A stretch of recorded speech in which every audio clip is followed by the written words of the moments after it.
നെഞ്ചം തകർന്നുകൊണ്ട് സ്മൃതി പരുത്തിക്കാട് ആ വാർത്ത വായിച്ചു. എറണാകുളം പറവൂരിൽ മാത്രം ആയിരക്കണക്കിന് ആളുകളാണ് പാതിവില തട്ടിപ്പിന് ഇരയായത്. ജനസേവാ ട്രസ്റ്റിന്റെ കീഴിലാണ് തട്ടിപ്പ് നടന്നത്. വണ്ടി വിതരണം ചെയ്ത പരിപാടികളിൽ ഹൈബി ഈഡൻ MP, പ്രതിപക്ഷ നേതാവ് VD സതീശൻ എന്നിവരടക്കം പങ്കെടുത്തിരുന്നു. അഞ്ജലി ശ്രീജിത രാജ് വിവരങ്ങളുമായി. അഞ്ജലി, എന്താണ് ഈ തട്ടിപ്പിന്റെ വിവരങ്ങൾ? രാഷ്ട്രീയ നേതാക്കൾ, പ്രധാനപ്പെട്ട പ്രതിപക്ഷ നേതാക്കളടക്കം പങ്കെടുത്ത പരിപാടിയാണ്. ഇതിൽ ജനസേവാ ട്രസ്റ്റിന്റെ കീഴിലാണ് തട്ടിപ്പ് നടന്നത് പറയുമ്പോൾ ഇത് അനന്തകൃഷ്ണന്റെ തട്ടിപ്പുമായി ബന്ധമുള്ളത് തന്നെയാണോ?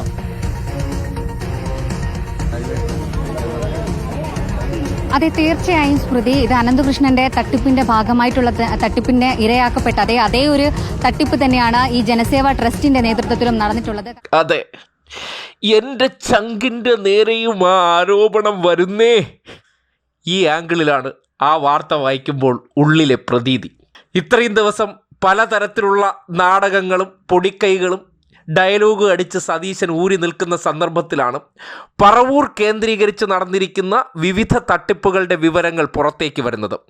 സ്വാഭാവികമായിട്ടും പറവൂരിലാകുമ്പോൾ പറവൂർ സവർക്കർ അറിയാതെ അവിടെ ഒരു കച്ചവടവും നടക്കില്ല.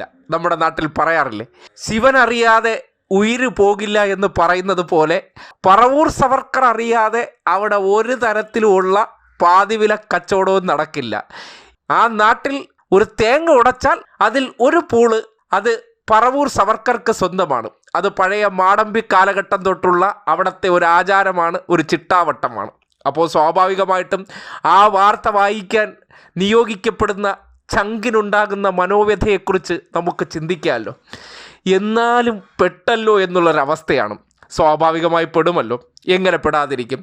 കാര്യം, കൊള്ളരുതായ്മകൾ ചെയ്താൽ എല്ലാ കാലവും അതിനെ മൂടി വയ്ക്കാൻ പറ്റും. അത് സ്വാഭാവികമായിട്ട് പൊളിയും, പ്രകൃതി നിയമമാണ്.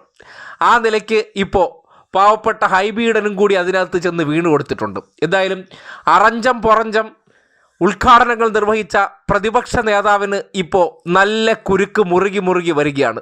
പോരാത്തതിന് ദേ ഈ സെൽഫി. ഒരുമിച്ച് നിൽക്കണ നിപ്പ് കണ്ട കള്ള ബെടുവന്മാർ.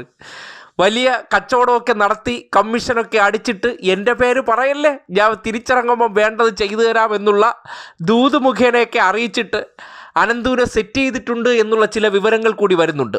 എന്തായാലും പറവൂരിൽ നിന്ന് പുറത്തു വരുന്ന പുതിയ വാർത്തകൾ, കേരളത്തിലെ പ്രതിപക്ഷ MLA-മാർക്ക് വരും ദിവസങ്ങളിൽ നിരനിരയായിട്ട് പല ജയിലിലേക്ക് മാർച്ച് ചെയ്യാനുള്ള അവസരമുണ്ടാവുകയാണ്. അനന്തു കടാക്ഷിച്ചില്ലെങ്കിൽ പലരും ചട്ടിക്കകത്താകും. കാര്യം, പലരും ആ പണം കൈപ്പറ്റി വേണ്ട രീതിയിലൊക്കെ പുട്ടടിച്ചവരാണ് എന്നുള്ളത് തെളിയുകയാണ്. കേരളത്തിൽ ഭരണമില്ലാതിരിക്കുന്ന സന്ദർഭത്തിൽ പോലും കോൺഗ്രസും BJPയും സംയുക്തമായി നാട്ടുകാരെ നടന്ന് പറ്റിക്കുന്ന ഒരു അവസ്ഥയൊന്ന് ആലോചിച്ച് നോക്കണേ. എങ്ങനെയൊക്കെ നാട്ടുകാരുടെ പൈസ ചൂഴ്ന്നെടുക്കണം അല്ലെങ്കിൽ അടിച്ചെടുക്കണം എന്നതിനെ സംബന്ധിച്ച് ഇത്ര മികച്ച കോഴ്സുകൾ ഇത് ഏത് നാട്ടിൽ പോയി പഠിച്ചിട്ട് വന്നെന്നാണ് അറിയാൻ വയ്യാത്തത്. എന്തായാലും പറവൂരിൽ നിന്നുള്ള സ്മൃതിയുടെ സങ്കടകരമായിട്ടുള്ള ആ വാർത്ത അത് ഹൃദയഭേദകമാണെന്ന് പറയാതിരിക്കാൻ നിവർത്തിയില്ല. സ്വന്തം ചങ്ക് ചട്ടിക്കകത്താകാൻ പോകുന്നതിനെ സംബന്ധിച്ച് ഞാൻ തന്നെ വായിക്കേണ്ടി വന്നല്ലോ എന്നുള്ള ഒരു ആംഗിൾ അതിൽ ബിൽഡപ്പ് ചെയ്യുന്നുണ്ട്. എറണാകുളം പറവൂരിൽ മാത്രം ആയിരക്കണക്കിന് ആളുകളാണ് പാതിവില തട്ടിപ്പിന് ഇരയായത്. ജനസേവാ ട്രസ്റ്റിന്റെ കീഴിലാണ് തട്ടിപ്പ് നടന്നത്. വണ്ടി വിതരണം ചെയ്ത പരിപാടികളിൽ ഹൈബി ഈഡൻ MP, പ്രതിപക്ഷ നേതാവ് VD സതീശൻ എന്നിവരടക്കം പങ്കെടുത്തിരുന്നു. അഞ്ജലി ശ്രീജിത രാജ് വിവരങ്ങളുമായി. അഞ്ജലി, എന്താണ് ഈ തട്ടിപ്പിന്റെ വിവരങ്ങൾ? രാഷ്ട്രീയ നേതാക്കൾ, പ്രധാനപ്പെട്ട പ്രതിപക്ഷ നേതാക്കളടക്കം പങ്കെടുത്ത പരിപാടിയാണ്. ഇതിൽ ജനസേവാ ട്രസ്റ്റിന്റെ കീഴിലാണ് തട്ടിപ്പ് നടന്നത് പറയുമ്പോൾ ഇത് അനന്തകൃഷ്ണന്റെ തട്ടിപ്പുമായി ബന്ധമുള്ളത് തന്നെയാണോ?